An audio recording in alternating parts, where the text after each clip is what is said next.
Hello बच्चों, मैं doctor Satya Mishra आप सभी के को curricular course introduction to gender studies के एक विषय को लेकर उपस्थित हुई हूँ। आज के मेरे लेक्चर का टॉपिक है भारत में लैंगिक असमानता एवं लैंगिक भेदभाव अर्थात gender discrimination and gender inequality in India. बच्चों, हम सभी जानते हैं न केवल भारत बल्कि दुनिया के अधिकांश देश पितृसत्तात्मक हैं। कुछ उदाहरण मातृ सत्तात्मकता के पाए जाते हैं। जहां तक हम भारत की बात करें, भारत में गारो, खासी और नायर समुदाय मातृ सत्तात्मक हैं, मातृवंशीय समाज हैं, जहां पर वंश का नाम मातृ पक्ष पर आधारित होता है, यानी माता के नाम पर चलता है। इसके अतिरिक्त सभी शेष समुदाय पितृसत्तात्मक ही हैं। भारतीय समाज गहन विविधताओं से युक्त समाज है, जहां पर अनेक आर्थिक, सामाजिक और सांस्कृतिक असमानताएं विद्यमान हैं। भारतीय समाज की जड़ों में ये असमानताएं विभिन्न रूपों में अपनी पैठ जमाए हुए हैं। जहां एक और जाति व्यवस्था के तौर पर असमानताएं पाई जाती हैं, स्तरीकरण पाया जाता है, वहीं लैंगिक भेदभाव की संकल्पना भी या लैंगिक भेदभाव के विचार भी भारतीय समाज की जड़ों में अपनी पैठ बनाए हुए हैं। यहाँ पुत्र प्राप्ति पर बल दिया जाता है, पुत्र को महत्व दिया जाता है। संभवतः पितृसत्तात्मकता के बने रहने के पीछे यही एक बहुत बड़ा कारण भी है। जहां तक हम भारतीय समाज की बात करते हैं, इस प्रकार के विचार कि पुरुष श्रेष्ठ है और स्त्रीहीन है, ये भारतीय संस्कृति के सार में निहित है और जो कि सामाजिकरण की प्रक्रिया के अंतर्गत पीढ़ी दर पीढ़ी व्यक्ति हस्तांतरित करते रहते हैं। भारतीय समाज में दो प्रकार के विचार प्रचलित हैं। एक और महिलाओं की देवी के समान पूजा की बात की गई है, वहीं दूसरी ओर महिलाओं को अबला, भंगुर और अधैर्यवान भी बताया गया है और महिलाओं को अनेक प्रकार से नियंत्रित रखने की बात भी की गई है। एक प्रसिद्ध उक्ति है, यत्र नार्यस्त पूज्यन्ते रमन्ते तत्र देवता, अर्थात जहां पर महिलाओं की, स्त्रियों की पूजा होती है, वहां पर देवताओं का निवास होता है, देवता रमण करते हैं। वहीं दूसरी ओर महिलाओं को अनेक प्रकार से नियंत्रित भी किया गया है। प्रसिद्ध कवि तुलसीदास जी का कथन है, ढोल गंवार शूद्र पशु नारी सकल ताड़ना के अधिकारी, जिसकी आमतौर पर जिसका आमतौर पर यह अर्थ लगाया जाता है कि स्त्री ताड़ना की अधिकारी होती है, अर्थात उसे नियंत्रित करने के लिए उसे उसके ऊपर उसको अनेक प्रकार से प्रताड़ित किया जाना चाहिए या उसे नियमों में बांध कर रखना चाहिए, उसे नियंत्रण में रखा जाना चाहिए, जिससे कि वो स्वच्छंद न हो जाए या उच्छृंखल न हो जाए। यानी स्त्रियों का स्वभाव ऐसा होता है, ऐसा कहा गया है परंपरा में, भारतीय परंपरा में, कि स्त्रियों का स्वभाव ऐसा होता है कि यदि उन पर कठोर नियंत्रण न रखा जाए तो वे उच्च श्रृंखल हो जाएंगी। तो ये दो अंतर विरोधी धाराएं महिलाओं के संदर्भ में भारतीय समाज में विद्यमान पाई जाती हैं। बच्चों, आज के व्याख्यान को हम दो भागों में बांटकर आपके समक्ष इसकी व्याख्या करने का प्रयास करेंगे। एक तो परंपरागत रूप से भारतीय समाज में महिलाओं की क्या स्थिति थी, उसमें क्या बदलाव आए हैं और लैंगिक असमानता कैसे बनी हुई है ऐतिहासिक रूप से अभी तक, और दूसरी ओर की उन क्षेत्रों की पहचान करने की कोशिश करेंगे जिन जिन क्षेत्रों में लैंगिक भेदभाव पाया जाता है। जब हम स्त्री संबंधी, महिला संबंधी अध्ययनों पर दृष्टिपात करते हैं तो हम ये पाते हैं कि वैदिक काल में महिलाओं की स्थिति कुछ बेहतर मानी जाती है। यद्यपि पुरुष प्रभुत्व तब भी पाया जाता था, लेकिन महिलाओं का उपनयन संस्कार प्रचलित था, ऐसे उदाहरण पाए जाते हैं शास्त्रों में। कुछ महिलाओं के नाम भी गिनाए जाते हैं, जैसे कि अपाला, घोषा, विश्वारा, जो कि ऋषि पुत्रियां थीं, और संभवतः वे अ, अभिजात्य थीं और बौद्धिक वर्ग से संबंधित थीं, इसलिए ये कतिपय नाम ही, यानी कुछ नाम ही गिनाए जाते हैं। साधारण महिलाओं की क्या स्थिति थी, इस पर बहुत अधिक कुछ नहीं लिखा गया है। उत्तर वैदिक काल में महिलाओं पर नियंत्रण प्रारंभ हो जाते हैं। अ, पर्दा प्रथा का भी प्रचलन होने लगता है। बाल विवाह और सती प्रथा जैसी अ, जैसे उदाहरण भी उत्तर वैदिक काल में मिलने लगते हैं। आगे चलकर जब हम मुगल काल पर दृष्टिपात करते हैं, मध्यकाल में, तब यद्यपि भक्ति आंदोलन उस समय उत्पन्न हुआ, जिसमें समतावादी मूल्यों की बात कही गई और निहित रूप में महिलाओं की समानता के विचार भी उसमें परिलक्षित होते हैं, लेकिन महिलाओं की स्थिति और अधिक निम्न हुई। पर्दा प्रथा का प्रचलन और अधिक बढ़ गया। कुछ राजनीतिक कारण भी थे, जिसकी वजह से महिलाओं की स्थिति मध्यकाल में या मुगल पीरियड में थोड़ी सी निम्न हुई। इसके पश्चात हम आगे बढ़ते हैं ब्रिटिश काल की ओर, तो हम ये पाते हैं कि ब्रिटिश काल में महिलाओं की स्थिति कुछ बेहतर होनी प्रारंभ हुई, दो कारणों से। एक तो ब्रिटिश शिक्षा का प्रभाव, ब्रिटिश पाश्चात्य मूल्यों के प्रभाव के कारण स्त्रियां शिक्षा ग्रहण करने लगी धीरे धीरे। दूसरी ओर कुछ ब्रिटिश सरकार ने प्रयास किए, और तीसरा कारण था कि स्वतंत्रता आंदोलन के समानांतर जो सुधारवादी आंदोलन चल रहे थे, उन्होंने भी महिलाओं की परिस्थिति में सुधार का प्रयास किया। ब्रिटिश सरकार ने कई संस्थागत प्रयास किए, कई कानून पारित किए, जैसे कि सती प्रथा उन्मूलन 1829 में, सती प्रथा उन्मूलन कानून 1829 में पारित किया गया। विशेष विवाह अधिनियम 1872 में पारित किया गया। हिंदू विधवा पुनर्विवाह एक्ट 1856 में पारित हुआ। स्त्री शिक्षा के विषय में इससे संबंधित हंटर कमीशन 1882 में आया, और बाल विवाह प्रतिबंध अधिनियम 1929, जिसे हम शारदा एक्ट के नाम से भी जानते हैं, ये 1929 में पारित किया गया। इसी के समानांतर न केवल जो ब्रिटिश सरकार ने कानून पारित किए, धीरे धीरे उनका प्रभाव समाज पर पड़ने लगा, बल्कि जो तत्कालीन समाज सुधारक थे, सुधारवादी आंदोलनों से जो लोग संबंधित थे, चाहे वो राजा राम मोहन राय रहे हों, चाहे वो ईश्वर चंद्र विद्यासागर रहे हों, इन सभी ने महिलाओं की परिस्थिति को ऊंचा उठाने का, उसमें ऊर्ध्वमुखी सामाजिक गतिशीलता का संचार करने का प्रयास किया। बच्चों, हर किसी शिक्षक पर उसके विषय का गहन प्रभाव रहता है, लेकिन चूंकि हमारा ये व्याख्यान कला, विज्ञान और वाणिज्य तीनों संकाय के विद्यार्थियों के लिए है, इसलिए हम प्रयास करेंगे कि बहुत कठिन शब्दावलियों का प्रयोग और टर्म्स का प्रयोग हम ना करें, जिससे कि आप तक हम अपनी बात को पहुंचा सकें। बच्चों, महिलाओं को मुख्य रूप से समानतावादी अधिकार स्वतंत्रता के बाद प्राप्त हुए। स्वतंत्रता के बाद बिना किसी लैंगिक भेदभाव के जिस प्रकार से पुरुषों को अनेक अधिकार, राजनीतिक और सामाजिक और वैधानिक अधिकार मिले, वैसे ही महिलाओं को भी मिले।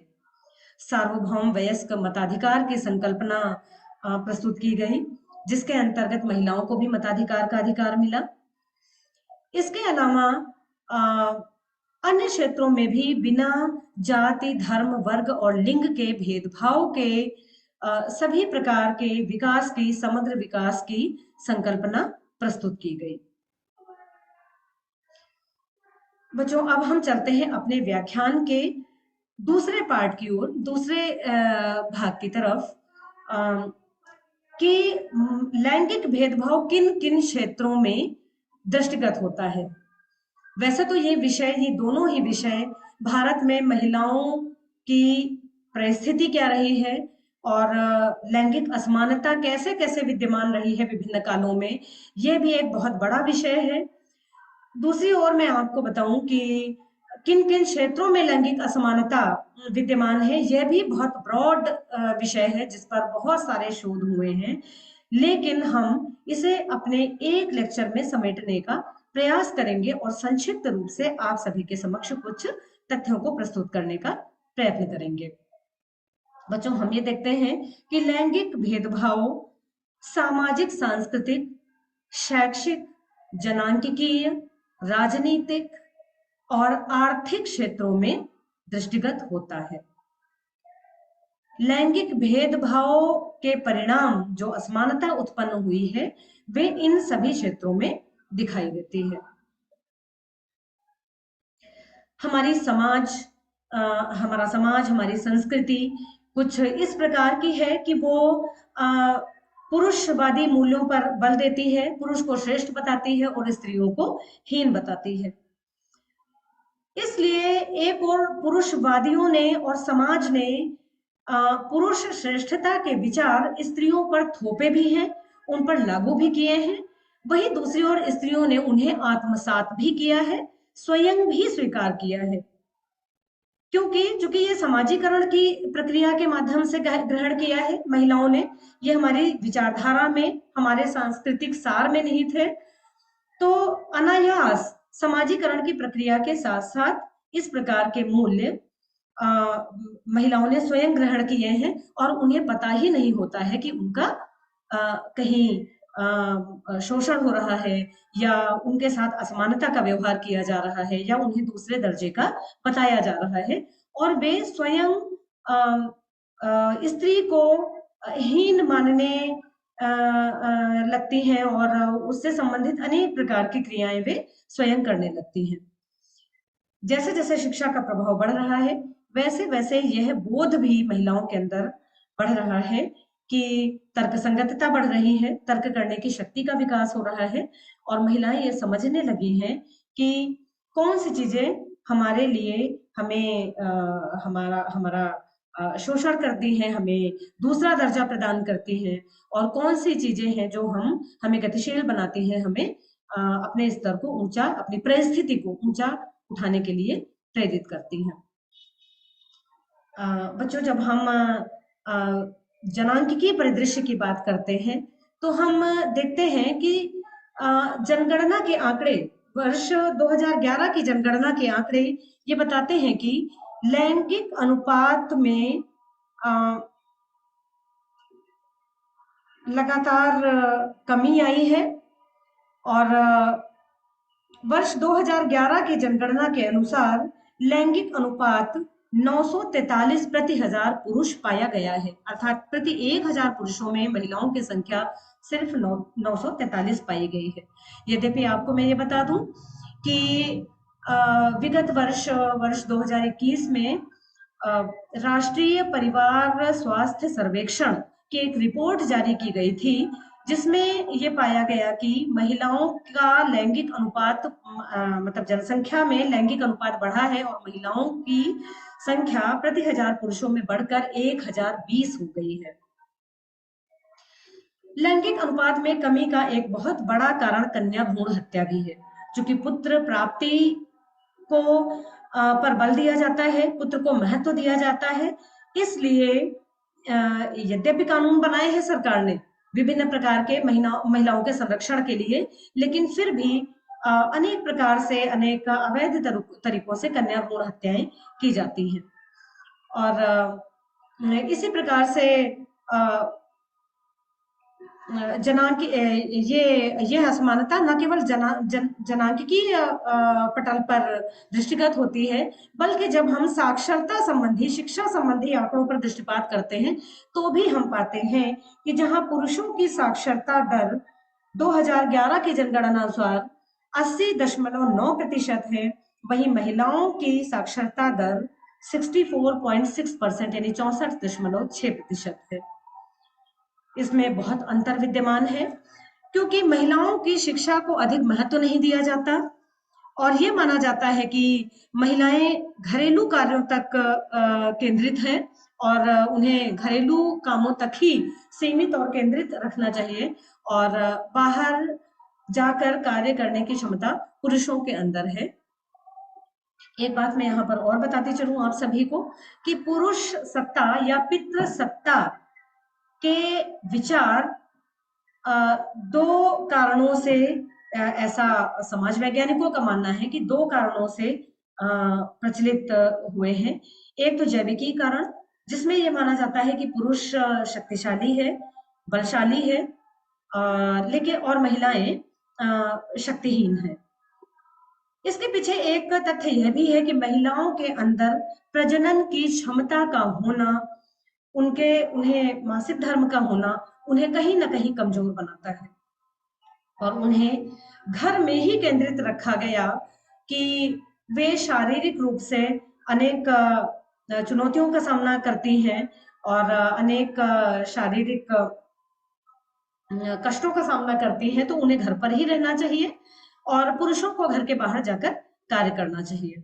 दूसरा एक कारण जो कि समाजशास्त्री बताते हैं कि प्रमुख रूप से लैंगिक असमानता का कारण या पितृसत्तात्मकता का कारण सामाजिक ही है। यानी हमारे समाज की संरचना ऐसी बन गई कि अर्थ महत्वपूर्ण है, पुरुष आर्थिक क्रियाओं को निष्पादित करता है, परिवार का भरण पोषण करता है, इसलिए उसकी भूमिका धीरे धीरे सशक्त होती गई, महत्व पाती गई और महिलाएं महत्वहीन होती गई उसी मात्रा में और महिलाओं को घरेलू कार्यों तक केंद्रित कर दिया गया। बच्चों, ये असमानताएं आर्थिक क्षेत्र में भी विद्यमान है। महिलाओं के श्रम का मूल्य या तो होता ही नहीं है या तो कम होता है। यद्यपि समान वेतन अधिनियम सरकार द्वारा बनाया जा चुका है, लेकिन फिर भी हम गांव देहात में, मेरे 2 गांवों पर मेरा अध्ययन है, मैंने अध्ययन के दौरान ये पाया कि पुरुषों को मजदूरी, जो कृषि कार्य महिलाएं और पुरुष करते हैं, उनमें महिलाओं को कम मजदूरी दी जाती है और पुरुषों को अधिक मजदूरी दी जाती है। तो असंगठित क्षेत्र में यह भेदभाव बड़े पैमाने पर अभी भी विद्यमान है। यद्यपि संगठित क्षेत्र में ये भेदभाव समान कार्य का समान वेतन ये आमतौर पर दिया जाता है और कुछ उदाहरण ऐसे मिलते हैं जहां पर महिलाओं का शोषण भी होता है। इसी प्रकार से जब हम राजनीतिक क्षेत्र में देखते हैं तो बच्चों हम ये देखते हैं कि महिलाओं को यद्यपि स्थानीय प्रशासन में सहभागिता के लिए 33% आरक्षण 73वें और 74वें संविधान संशोधन अधिनियम द्वारा प्रदान किया गया है। आपको अभी लास्ट यूनिट में ये टॉपिक पढ़ने को मिलेगा और डिटेल में पढ़ने को मिलेगा कि स्थानीय प्रशासन में महिलाओं की कितनी सहभागिता है।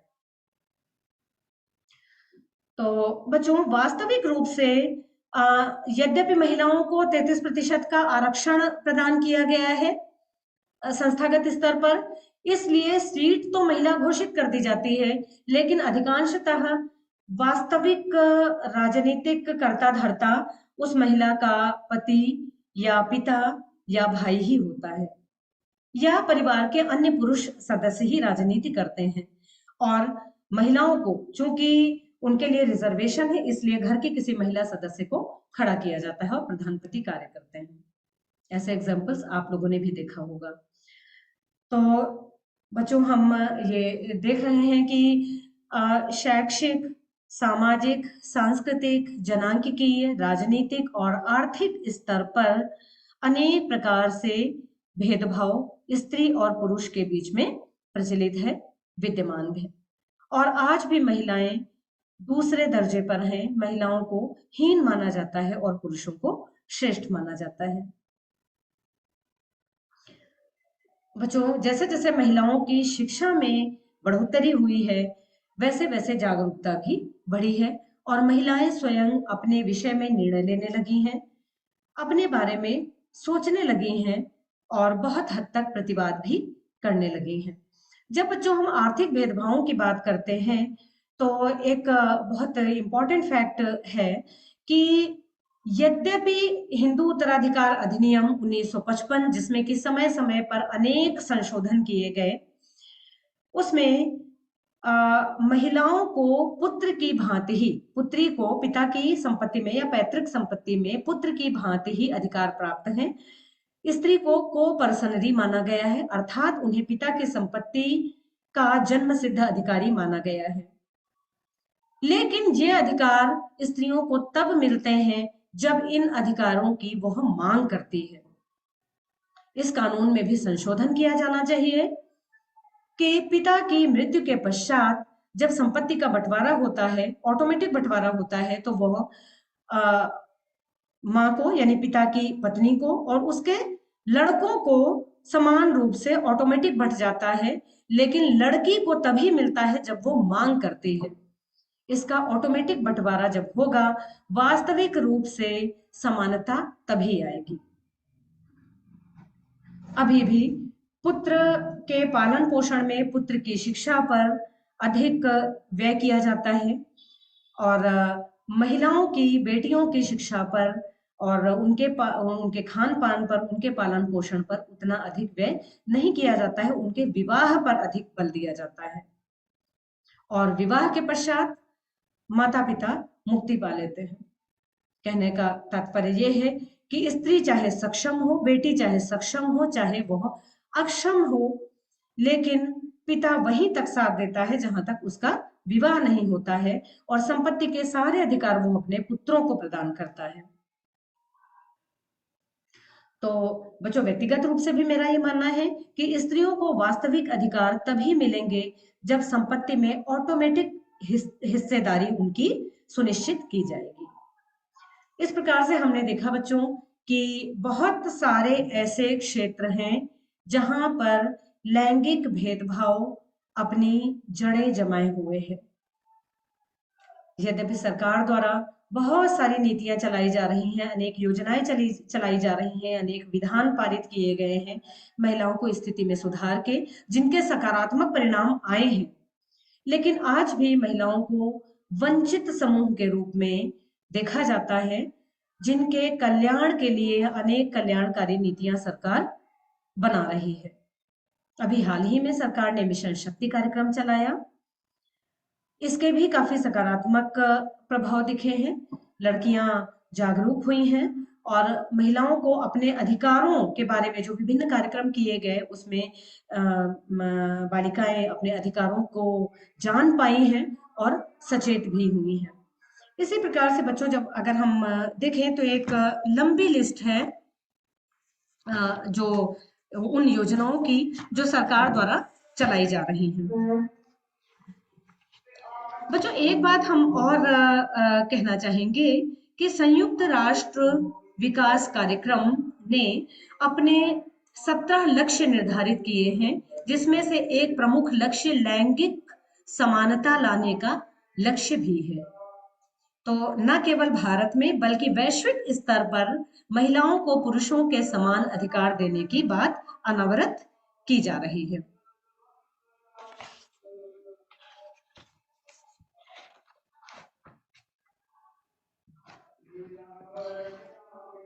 अब हम अपने व्याख्यान को फिलहाल विराम देते हैं और फिर हम इसी प्रकार के अनेक विषयों को, महिला संबंधी विषयों को लेकर आपसे अवश्य मिलेंगे।